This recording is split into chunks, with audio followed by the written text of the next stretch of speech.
নমস্কার। যুক্তি তর্ক সঙ্গে অর্কয়ে আপনাদের স্বাগত। আপনাদের সঙ্গে আমি অর্কপ্রভ সরকার। শেষ পর্যন্ত সত্যিটা মেনে নিল স্কুল সার্ভিস কমিশন। কলকাতা হাইকোর্টের মাননীয় বিচারপতি দেবাংশু বসাকের ডিভিশন বেঞ্চে যে হলফনামা এসএসসি পেশ করেছে, সূত্র মারফত জানা যাচ্ছে তাতে ব্যাপক হারে বেআইনি নিয়োগ হয়েছে, সে কথা স্বীকার করেছে এসএসসি কর্তৃপক্ষ। শিক্ষক অশিক্ষক কর্মচারী মিলিয়ে নবম দশম একাদশ দ্বাদশ ৮,৫০০-এরও বেশি বেআইনি নিয়োগ হয়েছে। তার মধ্যে র্যাঙ্ক জাম্প করে আর ওয়েমার্কশিট বিকৃতি করে। নবম দশমে র্যাঙ্ক জাম্প করে চাকরি পেয়েছেন ১৮২ জন, তার মধ্যে ১৮২ বা ৮৩ জন, তার মধ্যে ১২২ জনের চাকরি বাতিল হয়েছে, ৬১ জন এখনো চাকরি করছেন। একাদশ দ্বাদশে ৩৯ জন র্যাঙ্ক জাম্প করে চাকরি পেয়েছেন, তারা কিন্তু এখনো চাকরি করছেন। ওয়েমার্কশিট বিকৃতি করে নবম দশমে ৯৫২ জন চাকরি পেয়েছেন, একাদশ দ্বাদশে ৯০৭ জন। গ্রুপ সি এবং গ্রুপ ডি পদেও বহু বেআইনি নিয়োগ হয়েছে। মোট সংখ্যাটা ৮,৫০০-এর একটু বেশি। অর্থাৎ কি বেপরোয়া নিয়োগ দুর্নীতি হয়েছে, এই তথ্য ও পরিসংখ্যান সেটা চোখে আঙুল দিয়ে দেখিয়ে দিচ্ছে। অর্থাৎ চাকরি, শিক্ষক অশিক্ষক সব চাকরি নিলামে তোলা হয়েছিল। যে যত টাকা দিতে পেরেছেন সে চাকরি পেয়েছেন, এবং এখানে সুবীরেশ, কল্যাণময়, পার্থ, শান্তিপ্রসাদ সব চোরগুলো যুক্ত ছিল। এটা তো নিয়ে কোনো সন্দেহ নেই। আর ১৩ তলা ১৪ তলা কিচ্ছু জানতো না, সিআইডি কিচ্ছু জানতো না, কেউ কিচ্ছু জানতো না, এসএসসি স্বীকার করতো না। প্রচণ্ড চাপ জনমানসে এবং আদালতের। এই এসএসসি দুরকম হলফনামা দিয়েছিল জানেন। একবার কলকাতা হাইকোর্টে ওই চাকরি বাতিল নিয়ে বলেছিল যে তারা তাদের নিজের নিয়মেই চাকরিটা বাতিল করছে। সুপ্রিম কোর্টে গিয়ে ১৮০ ডিগ্রি ঘুরে বলেছিল যে আদালতের নির্দেশে করছে।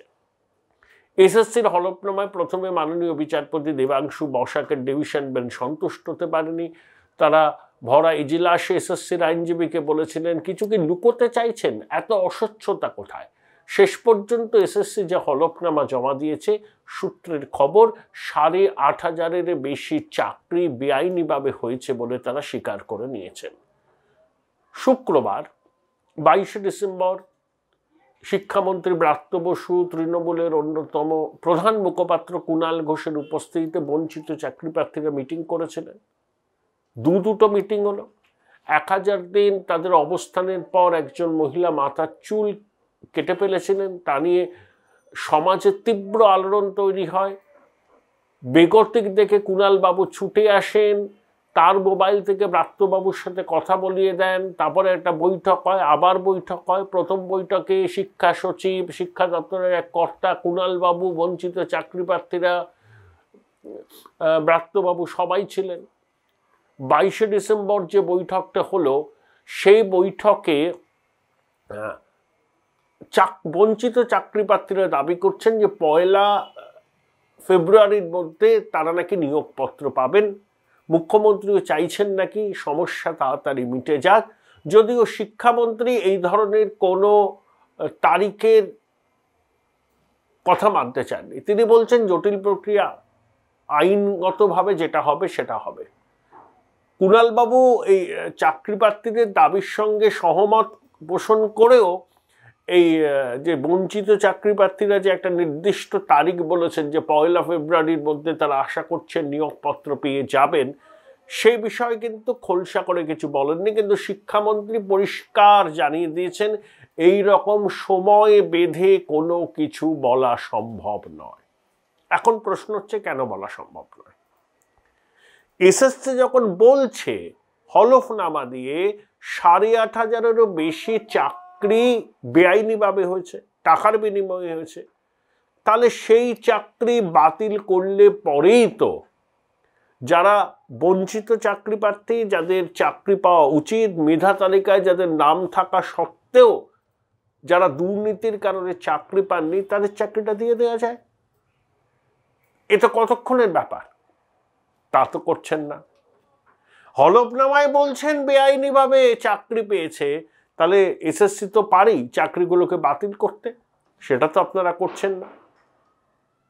মুখ্যমন্ত্রী একবার বলেছিলেন না প্রকাশ্য সভায়, তিনি চান না কারোর চাকরি বাতিল হোক, সুপার নিউম্যারিক পোস্ট তৈরি করে যারা প্রকৃত চাকরি প্রার্থী তাদেরকেও তিনি নিয়োগপত্র দেবেন বলেছিলেন। অর্থাৎ বিষয়টা দাঁড়ালো যারা বেনিয়ম করে ঘুষ দিয়ে চাকরি পেয়েছেন তারাও পড়াবেন, আর যাদের যোগ্যতা আছে, বঞ্চিত ছিলেন সুপার নিউম্যারিক পোস্টে, তাদেরও চাকরি হবে। চমৎকার। ভূভারতে এইসব দেখা যায়, এসব অমৃত বচন। মানে শিক্ষা জাতির মেরুদণ্ড। এত বিশ্ববিদ্যালয় করেছি, এত কলেজ করেছি, এইসব বলে বেড়ান না মুখ্যমন্ত্রী। আর স্কুল শিক্ষায় বেআইনিভাবে নিয়োগপত্র পাওয়া, ঘুষ দিয়ে চাকরি পাওয়া শিক্ষকরাও পড়াবেন, আর যাদের মেধা তালিকায় নাম ছিল ঘুষ দিতে পারেননি বলে চাকরি পাননি তারাও পড়াবেন। চমৎকার। সাহস হচ্ছে না না বেআইনিভাবে ঘুষ দিয়ে যে চাকরিগুলো পেয়েছেন যারা, তাদের চাকরি বাতিল করতে? কারণ যারা ঘুষ দিয়ে চাকরি পেয়েছেন তারা ওই শাসক দলের বিভিন্ন নেতার কাছে গিয়ে জবাবদিহি চাইবেন, বলবেন যে আমাদের টাকাটা ফেরত দাও।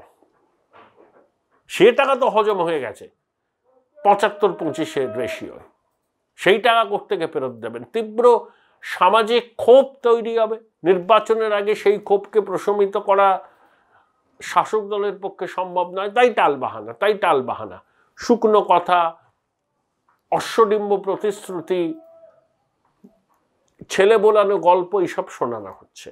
কিন্তু যখনই বঞ্চিত চাকরি প্রার্থীরা বলছেন যে ১ ফেব্রুয়ারির মধ্যে আমরা আমাদের নিয়োগপত্র চাই, তখন কিন্তু শিক্ষামন্ত্রী বলছেন না না, ওইভাবে তো কোনো তারিখ বলা যায় না। তাহলে হলোটা কি? বৈঠক করে হলোটা কি? যেটা ১ মিনিটের মধ্যে করা যায়, এসএসসি যখন জানাচ্ছে এতজন বেআইনিভাবে চাকরি পেয়েছেন, তাহলে সঙ্গে সঙ্গে চাকরিটা বাতিল করে দিন। তো আপনাদের হাতেই আছে, আপনারা যে চাকরি দেন। তা তো করছেন না। তাহলে সরকারের সদিচ্ছা নিয়ে যদি প্রশ্ন তোলা যায়, তাহলে সেটা কি খুব অযৌক্তিক হবে? কলকাতা হাইকোর্টের মাননীয় বিচারপতি অভিজিৎ গঙ্গোপাধ্যায় শুক্রবার এজলাসে রাজ্যের অ্যাডভোকেট জেনারেল কিশোর দত্তর উদ্দেশ্যে একটা কথা বলেছেন যে কলকাতা হাইকোর্টের মাননীয় বিচারপতি অমৃতা সিনহার স্বামীকে সিআইডি বারবার তলব করছে। সেই নিয়ে জাস্টিস গাঙ্গুলি বলেছেন সুপ্রিম কোর্ট তো অনেক রকম নির্দেশ দেয়, সব নির্দেশ কি এরকমভাবে রাজ্য সরকার মানে? তারপরে তিনি তাৎপর্যপূর্ণভাবে কিশোরবাবুর উদ্দেশ্যে বলেছেন, দেখুন রাজ্য সরকারের বিষয়টা আপনি ঠিক করতে পারেন কিনা। আসলে কিশোরবাবু এবং জাস্টিস গাঙ্গুলি দুজনে অভিন্ন হৃদয় বন্ধু, দুজনেই দুজনকে অত্যন্ত সম্মান করেন, অত্যন্ত সুন্দর সম্পর্ক আছে। কিশোরবাবু কিন্তু কোনো রকম কমেন্ট করেননি। আর মুখ্য সচিব তিনি হাইকোর্টে জানিয়েছেন যে আলিপুরদুয়ার মহিলা ঋণদান সমিতির যে তদন্ত সিবিআই করছে, সিবিআইকে তারা পরিকাঠামোগতভাবে সাহায্য করবেন। বিলম্বিত বোধহয় জাস্টিস গাঙ্গুলিকে বলতে হতো না যে সরকার কি চায় তদন্ত হোক, হলফনামা দিতে হবে। চিফ সেক্রেটারি দিয়েছিলেন এবং প্রতিশ্রুতি দিয়েছেন যে সর্বতোভাবে সিবিআইকে সাহায্য করতে হবে। এই যে পুরো বিষয়টা, একদিকে ১ ফেব্রুয়ারির মধ্যে নিয়োগপত্র হাতে পাবেন বলে আশা করছেন বঞ্চিত চাকরি প্রার্থীরা, মন্ত্রী বলছেন ওভাবে সময় দিন বলা সম্ভব নয়। আবার জাস্টিস অমৃতা সিনহার স্বামীকে সিআইডির জিজ্ঞাসাবাদ, প্রতাপবাবুর চিঠি লিখে বিস্ফোরক অভিযোগ আনা, সিআইডির তা অস্বীকার করা, পুরো বিষয়টা নিয়ে কথা বলেছিলাম প্রবীণ আইনজীবী সিপিআইএমের রাজ্যসভার সাংসদ বিকাশ ভট্টাচার্যের সঙ্গে। বিস্ফোরক দাবি করেছেন বিকাশবাবু, একবার শুনে নিন। আচ্ছা বিকাশদা, ১ ফেব্রুয়ারির মধ্যে সমস্যা মিটে যাবে বলে যারা চাকরি চাইছেন মেধা তালিকায় নাম আছে, অবস্থান করছিলেন যারা, তারা বলছেন তারা আশাবাদী। শিক্ষামন্ত্রীর সঙ্গে বৈঠক হয়েছে, এটা কি সম্ভব? দেখুন, যদি রাজ্য সরকার সততার সঙ্গে এই জটিলতা কাটাতে চায়, সেটা করবার জন্য 1 ঘন্টা লাগে। কোনো ফেব্রুয়ারি পর্যন্ত যাওয়ার দরকার নেই। রাজ্য সরকার কেন ঘোষণা করছেন না যে সমস্ত নিয়োগ বেআইনি পথে হয়েছে, টাকা নিয়ে হয়েছে, ওএমআর শিটকে জালিয়াতি করে হয়েছে, সব নিয়োগ বাতিল করে দেওয়া হলো। রাজ্য সরকার এই ঘোষণা করতে পারেন। এই রাজ্য সরকার যদি এই ঘোষণা করেন সব নিয়োগ বাতিল হয়, তাহলে যে শূন্য পদ তৈরি হবে সেই শূন্য পদের যোগ্যতার নিরিখে যারা অধিকারী তারা পাবেন। আসলে রাজ্য সরকার দুর্নীতিটাকে লালন পালন করতে চান, এবং যারা এই লড়াই করছেন তাদের চাকরির জন্য, এই বেকার ছেলেগুলো, তাদের সমস্যা আছে অর্থনৈতিক পারিবারিক, তাদের বারে বারে ধোঁকা দিচ্ছে। কেন 1 ফেব্রুয়ারি, কেন কালকেই হবে না? আমার এইটা তো প্রশ্ন, যে আগামীকালই তো এটা হতে পারে যদি রাজ্য সরকার চান। রাজ্য সরকার চান না জটিলতা মেটাতে, তারা চান এটা টিকিয়ে রাখতে। তার কারণ হচ্ছে, যদি তারা চাকরি বাতিল করেন তাহলে যারা টাকা দিয়ে চাকরি পেয়েছিল তারা তো এই রাজ্য সরকারের সমস্ত নেতাদের রাস্তা ধরে টেনে নামিয়ে চামড়া গুটিয়ে দেবে। সেই আশঙ্কাতেই তারা কিন্তু যে কাজটা করা উচিত ন্যায্য, তো সেই কাজটা করতে ভয় পাচ্ছেন, আর কিছু না। এসএসসি হলফনামা দিয়ে মাননীয় বিচারপতি দেবাংশু বসাকের ডিভিশন বেঞ্চে জানিয়েছে প্রায় 8,500 বেআইনি নিয়োগ হয়েছে। নবম, দশম, একাদশ, দ্বাদশে র্যাঙ্ক জাম্প করে, ওএমআর শিট বিকৃতি করে, এটা তো বহুদিন থেকেই হচ্ছে। তৎসত্ত্বেও রাজ্য সরকার পেছনের দরজা দিয়ে যাদের চাকরি যাবে তাদের হয়ে সুপ্রিম কোর্টে গুচ্ছের খানেক মামলা করিয়ে কোটি কোটি টাকা খরচা করে তাদের নিয়োগটাকে টিকিয়ে রাখার চেষ্টা করছে। আমি তো আবারও বলছি, সেই জন্যই বলছি, রাজ্য সরকার যদি চায় 1 ঘন্টায় এই জট কাটানো যায়। সহজ পথ, যারা দুর্নীতির মাধ্যমে এসেছো, সে যে কোনো প্রকারের দুর্নীতি হোক, তারা বিদায় হও ভাই, এবং যারা যোগ্য লোক তাদের আমরা চাকরি দেবো। রাজ্য সরকার সেটা করছেন না, করতে সাহস পাচ্ছেন না। বিকাশ দা, কুণাল বাবু আজকে বলেছেন আইনজীবীরা তাদের ব্যক্তিগত স্বার্থ সিদ্ধির জন্য সমস্যাটাকে টেনে নিয়ে যেতে চাইছেন, তাতে তাদের রোজগার বাড়ছে। খুব সহজ কথা উত্তর। কুণাল বাবু যদি এতই দক্ষ হন, উনি যদি জেনে থাকেন যে আইনজীবীরা এটা টেনে নিচ্ছে তাদের পেশাগত সুবিধার জন্য, তো কুণাল বাবুরা তো 1 মিনিটে শেষ করে দিতে পারেন, আইনজীবীদের বেকার করে দিতে পারেন। সরাসরি ঘোষণা করে দিন না যে সব নিয়োগগুলো বাতিল, আমরা স্বচ্ছভাবে শুরু করব, ক্লিন স্লেট শুরু করব। এটা বলতে কুণাল বাবুদের অসুবিধা হচ্ছে কোথায়? আমি তো জানি যদি কোনো ভুল হয়ে থাকে সৎ লোক বলবেন ভুল হয়েছে, অন্যায় হয়েছে, আমরা এটা বাতিল করে সরাসরি নতুন ভাবে করবো। এটাই তো সৎ লোকেদের কাজ। একটি রাজ্য সরকার যখন দুর্নীতিগ্রস্ত হয় আপাদ মস্তক, এবং সেই রাজনৈতিক দল যারা ক্ষমতায় থাকেন তাদের মুখপাত্র যখন দুর্নীতির সঙ্গে আকণ্ঠ যুক্ত থাকেন, তখন তাদের কাছে কিন্তু দুর্নীতিটাকে টিকিয়ে রাখাটাই একমাত্র লক্ষ্য। সেই কাজটাই কুণাল বাবু বা দত্তবাবুরা করছেন, আর কিছু না। মানে এসএসসি যখন হলফনামা দিচ্ছে বিকাশটা আদালতে, তখন তো তারা তো একটা কলমের খোঁচাতেই তো বেআইনি চাকরিগুলো বলছি তো। এসএসসি হলফনামা দিয়ে যেটা বলেছে, আমরা যখন সওয়াল করব দেখবেন তার দ্বিগুণ সংখ্যা বেরোবে। তা আপাতত রাজ্য সরকার যদি সৎ হয় বলতেই পারতেন যে না না আমরা দেখেছি সব বাতিল করে দিলাম। একটা অসৎ রাজ্য সরকার, একটি দুর্নীতিগ্রস্ত রাজনৈতিক দল, তার দুর্নীতিগ্রস্ত মুখপাত্র, তারা বেকার ছেলেদের কাছে বারে বারে মিথ্যা প্রতিশ্রুতি দিয়ে ভাওতা দিচ্ছেন। মানে এটাকেও বলছেন যে স্বপ্ন ফিরি হলো। একেবারে একেবারে। বিকাশদা, আজকে মাননীয় বিচারপতি অভিজিৎ গঙ্গোপাধ্যায় অ্যাডভোকেট জেনারেল কিশোর দত্তকে বলেছেন যে মাননীয় বিচারপতি অমৃতা সিনহার স্বামীকে এত কেন সিআইডি ডাকছে। সুপ্রিম কোর্টে তো অনেক কিছু বলে, এত তো তৎপরতা লক্ষ্য করা যায় না। যদিও এটি কোনো উত্তর দেননি, এবং প্রতাপবাবু বোধহয় আজকে সিআইডির ওখানে হাজিরাও দেননি যতদূর আমি জানি। তো ব্যাপারটা আপনার কি মনে হচ্ছে? দেখুন, এটা হচ্ছে একটা পরিকল্পিত ষড়যন্ত্র, পরিকল্পিত চক্রান্ত, ভাই বোনের জমির ভাগ নিয়ে ঝগড়া, মহাভারত আমরা দেখেছি তৈরি হয়েছে ভাই ভাইয়ের সম্পত্তি নিয়ে ঝগড়া। এখন সেই ঝগড়াটাকে তৃণমূল কংগ্রেস উপজীব্য করে একটা ঘোট পাকাবার চেষ্টা করেছেন। আইনজীবীর বিরুদ্ধে যদি কোনো অপরাধযোগ্য ঘটনা ঘটে থাকে, কগনাইজেবল অফেন্স হয়ে থাকে, তবেই তদন্ত করা যায়। এখানে তেমন কোনো অভিযোগ কিন্তু যতটুকু আমার জানা প্রতাপ বাবুর বিরুদ্ধে নেই। প্রতাপ বাবুর বিরুদ্ধে অভিযোগ খাড়া করা হয়েছে, এক পক্ষ বলছেন যে উনি প্রভাব খাটাচ্ছেন। যদি ধরেও নিই যে অভিযোগটা 100% ঠিক, তার সঙ্গে ফৌজদারি অভিযোগের বা ফৌজদারি মামলার কোনো সম্পর্ক নেই। এটা ওরা করছেন পরিকল্পিতভাবে বিচারপতিকে বিব্রত করার জন্য। এটা নিয়ে কোনো সন্দেহ নেই। এবং অত্যন্ত দুর্ভাগ্যজনক, যতটুকু খবর আমি পেয়েছি, এদের মেয়ে লন্ডনে পড়াশোনা করছে, দুবাই থেকেও নাকি সেই মেয়ের কাছে থ্রেট পৌঁছে গেছে।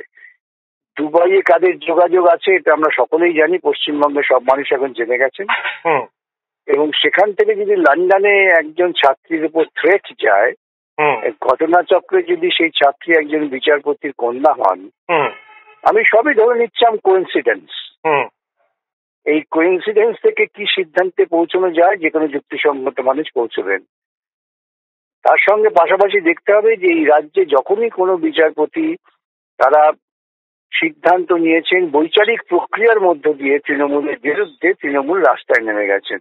এমনকি বিচারপতি মামলা শোনার সুযোগও পাননি, কিন্তু কেন তার ঘরে মামলা গেছে সেই জন্যই তৃণমূল কংগ্রেসের রাস্তায় নেমে গেছেন, বিক্ষোভ করেছেন, মিছিল করেছেন।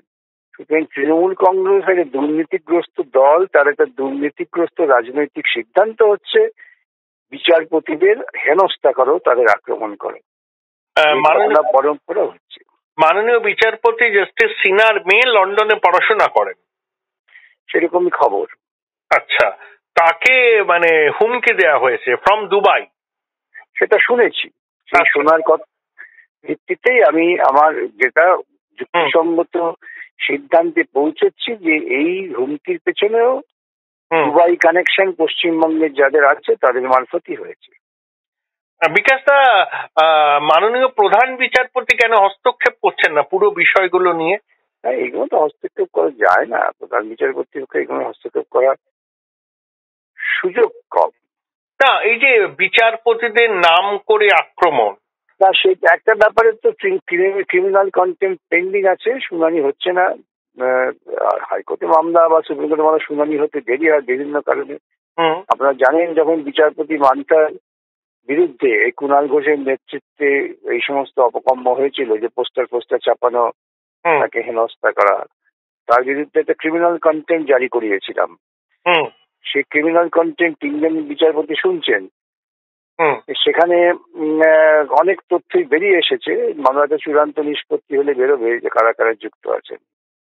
এবং প্রতাপ বাবু একটা তো অভিযোগপত্র দিয়েছেন বার অ্যাসোসিয়েশনে, সেখানে তো বিস্ফোরক অভিযোগ করেছেন যে তাকে টাকা, গাড়ি, বাড়ির প্রলোভন দেখানো হচ্ছে মাননীয় বিচারপতি অমৃতা সিনহার বিরুদ্ধে বলার জন্য।